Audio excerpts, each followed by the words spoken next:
كان في واحدة ست عندها 12 بنت. هو انت زعلانه مني؟ بقالك يومين ولا بتكلميني ولا بتسالي عليا. مخصماه.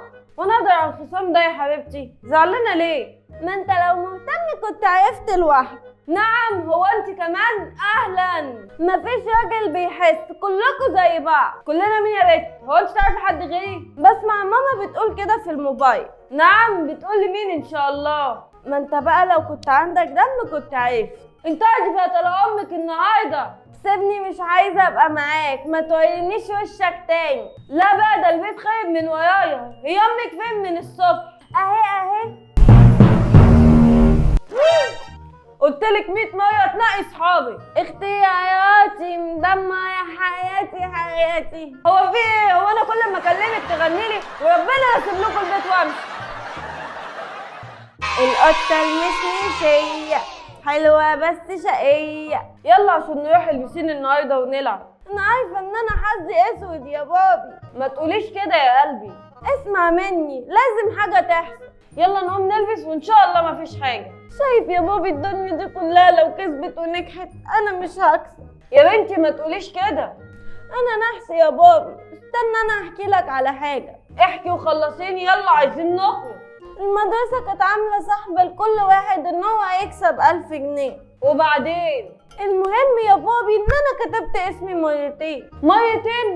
قلت ممكن يطلع اسمي. المهم يا اخويا بيسحبوا اول اسم طلع اسمي. حلو. طلعوا بينادوا على اللي هياخد الهديه وادوني انا اسلمها له. فعلا جينات امك كانت القرف، قفلتي نفسي والله ما انا خايف. يا بابا يا ماما، حبيتك من كل قلبي ونغشيشه. الله. انتوا بتعملوا ايه؟ بنعمل ايه يا اختي؟ بوظتي اللحظه الحلوه اللي حلت عليا. والنبي هو انتوا صغيرين على الكلام ده؟ عايزه ايه يا بنت انت؟ في ايه؟ ده جوزي حبيبي. يا اختي ده مش ليكي لوحدك على فكره. ليه؟ ده حبيبي انا وبيحبني انا اكتر واحده في الدنيا. صح يا حبيبي؟ طبعا. ده بيحبني اكتر مني. نعم يا حبيبتي. انا اسمي على اسمه يا حبيبتي، انت اسمك على اسمه. انت في يوم وليله ممكن يسيب، لكن انا بنته يا حبيبتي لاخر يوم في عمري. اخر يوم في عمره؟ بقول لك ايه، انت هتقعد معايا ولا مع البت دي؟ اكيد مع البت دي طبعا. قشطه يا بابا. انت بتقول ايه؟ ما انا عالتلكيس، روحي يلا اعملي لنا اكل. يا ريت بسرعه عشان انا جعان. طبعا، ما انا الخدامه وربنا لا مش هسيب لكم البيت. احلى مسا عليك.